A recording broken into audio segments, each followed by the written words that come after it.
अस्सलाम वालेकुम नाज़रीन, उम्मीद है आप सब खैरियत से होंगे। आज की इस वीडियो में मैं बात करूंगा आर्मी चीफ जनाब सैयद आसिम मुनीर शाह साहब से। जी हाँ शाह साहब, क्या तुझको जहां वाले सितमगर नहीं कहते? हाँ कहते तो हैं लेकिन तेरे मुंह पर नहीं कहते। जी हाँ शाह साहब, माजी में जितने भी जर्नल्स यहाँ इस मुल्क पर, इस पाकिस्तान पर, इस धरती पर, इस कॉलोनियल सिस्टम पर राज करने के बाद इस मुल्क को छोड़ कर के गए हैं, उनका हश्र आपके सामने है। मेरी दूसरों का मैं मिसाल नहीं दूंगा, जो मैंने अपनी आगाज़ जवानी में जिनको देखा उनकी छोटी सी मैं मिसाल आपके सामने रखूँगा। आर्मी चीफ थे जनाब मुशर्रफ साहब, परवेज़ मुशर्रफ साहब। जी हाँ, वो यहीं पे खड़े होकर कहा करते थे कि ये वर्दी मेरी खाल है, और उनकी खाल कहाँ गई आज, वो कहाँ गए आज? वो मन्नू मट्टी तले वहाँ पे दफन है, कोई उनका नाम लेने वाला नहीं है। कोई जाते होंगे, मैं नहीं कहता कि सब, लेकिन बहुत कम। शाज़ो नादिर ही कोई उनके ऊपर जाके वहाँ पे फातिहा भी पढ़ देता हो, बड़ी बात है। उसके बाद हम दूसरे नंबर पे आ जाते हैं जनाब बाजवा साहब के पास। जी हाँ, बाजवा साहब जो है उन्होंने क्या किया, एक तो सबसे पहले जो उन्होंने किया कि यहाँ पे गठजोड़ कर करके हुकूमतें बदली, और उसके बाद अपने ही लोगों का हक खाया एक्सटेंशन ले करके। ये नहीं होता ये। और फिर उसके बाद जब यहाँ से गए हैं तो वहाँ पर उनके साथ क्या हुआ है? जब वो अपनी वाइफ के साथ बैठे हुए थे तो एक नौजवान ने किस तरह से जाके उनको गालियाँ बकी हैं, वो भी आप सबके सामने है, किसी से ढकी छुपी नहीं है। तो सेम एज इट शाह साहब, आपके शयान शान ये बिल्कुल भी नहीं है कि कोई आपको इस तरह से बुरा भला कहे, क्योंकि आपका ताल्लुक़ उस ख़ानदान वफ़ा से है कि जिसने करबला में 72 जानों का नजराना तो दे दिया, लेकिन यजीद के हाथ पे बैयत नहीं की, जुल्म व जबर का साथ नहीं दिया। जी हाँ, इमाम हुसैन के खून, आपके अंदर वो खून है जो इमाम हुसैन का खून है, जो वहाँ से चलता हुआ आप तक आ रहा है। अभी हमें अगर कोई उम्मीद है तो आपके खून से है।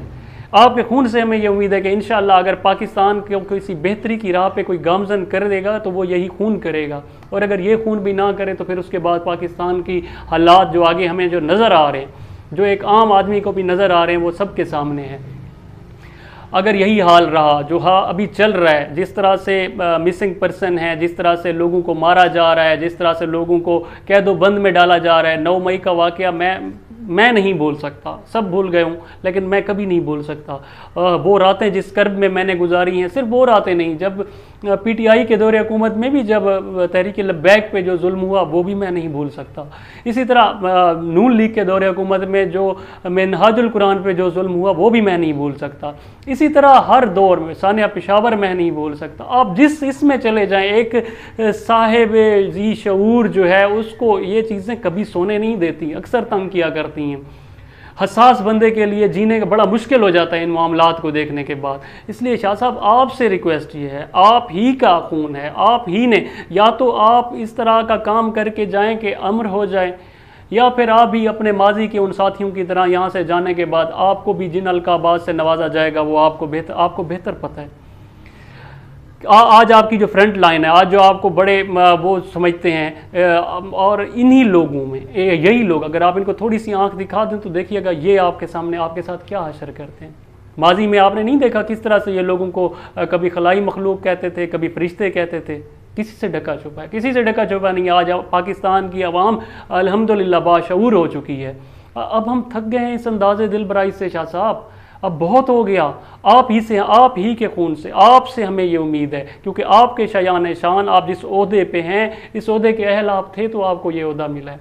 अब इस ओहदे को या तो आप इस्तेमाल करें अपनी ज़िंदगी, अपनी बाकी ज़िंदगी को, आज कोई ऐसा काम करके जाएं कि आपको अच्छे अल्फाज में हमेशा याद किया जाए, या फिर माजी की तरह जैसे पहले होता आया है वही होता रहेगा और हम इसी तरह से। लेकिन अब हम नहीं बर्दाश्त कर सकते। खुदा के लिए शाह साहब, अब तो आप आ जाएं। ऐसा नहीं आप आ जाएं, इसका मतलब ये हरगिज़ नहीं है कि आप आ जाएं, मार्शल लॉ लगा दें और हमारे ऊपर वही हुक्मरानी नहीं। आप इस कॉलोनियल सिस्टम को ख़त्म करने के लिए हमारा साथ दें। हमने कभी भी ज़ाती तौर पर, मैंने कभी PTI को, ना ही मैंने उनका कोई कारकुन हूँ, ना ही कोई उनका मैंने ओहदा लिया है, ना ही कभी मैंने उनके साथ कोई काम किया है।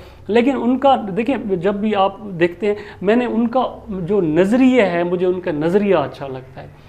तो नज़रियाती लोग कभी नहीं मरा करते। अभी आपके सामने है, आप 9 मई का जो वाक़या हुआ, उसमें जिस तरह से लोगों के साथ जो सलूक किया गया वो किससे ढका छुपा है। लेकिन उस टाइम पे भी मैं कहता रहा, काश उस टाइम पे मेरे पास कोई ऐसा सोर्स होता कि मैं आप तक अपनी आवाज़ पहुंचा सकता। शाह साहब, एक छोटी सी बात है कि घर के छोटे बच्चे घर की अक्सर कीमती यादगार चीज़ें उनको तोड़ देते हैं। आप मुझे बताएं उनके साथ क्या हशर किया जाए।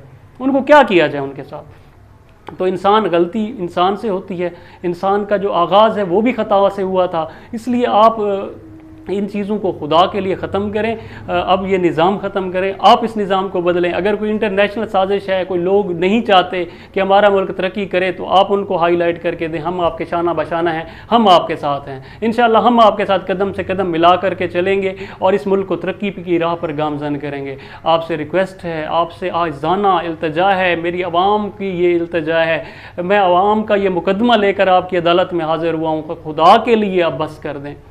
और इसके साथ ही मैं अपनी आवाम से भी ये अर्ज़ करूँगा कि अम्र बिल मारूफ व नही अनिल मुनकर का जब भी आप उससे इनकार करते हैं, जब आप ऐसा काम नहीं करते, तो फिर आपके ऊपर इस तरह के लोग, इस तरह के जो हाल में माजी करीब में जिस तरह के लोग हमारे ऊपर हुक्मरानी करके गए हैं, इसी तरह ही होता है। आप थोड़ा सा अगर हदीस को पढ़ेंगे आपको सब समझ आ जाएगा, ये सारा राज आपके सामने आया हो जाएगा कि हमारे ऊपर ये हाल क्यों हो रहा है। और इसके साथ ही जिसको जहां मौका मिल रहा है वो पाकिस्तान को खा रहा है। आप एक रेडी वाले को भी देख लें तो वो भी अपनी जगह पे खड़ा होकर कोई ना कोई इस तरह की डंडी मार रहा है। तो खुदा के लिए भाई, अगर पाकिस्तान को तरक्की की राह पे गामज़न करना है तो पहले खुद ठीक हो जाए। इसके बाद एक और चीज़ छोटी सी अर्ज़ करूँगा कि हमारा हर बंदा कह रहा होता है कि मेरा बेटा बड़ा शेर है, मेरा बेटा बहुत बहादुर है, और जब बात करने का टाइम आता है तो बस इस तरह से नहीं चलता। ये मुल्क इस तरह से नहीं तरक्की करेगा। वैसे आपके बच्चे, आपके भाई सब बहादुर हैं, लेकिन जब इस तरह की बात करनी हो तब आप खामोश रहते हैं। वो कलमा पढ़ो जो इमरान रियाज खान ने पढ़ा था, वो कलमा पढ़ो जो इमरान खान ने पढ़ा है। आज भी वो भले वहाँ पे कैद व बंद की सोबत बर्दाश्त कर रहे हैं, लेकिन उसने बोला कि मैं गठजोड़ करके वो भी चला जाता ना। माजी की हुकूमतें क्या नहीं गई किसके सामने? इतना बड़ा काम किया था, अगर किया था जनाब नवाज शरीफ साहब ने कि एक आर्मी चीफ को उन्होंने हाईजैक किया था उनका तियारा, अगर ऐसा किया था तो फिर किस तरह से वो वापस आया हुकूमत में?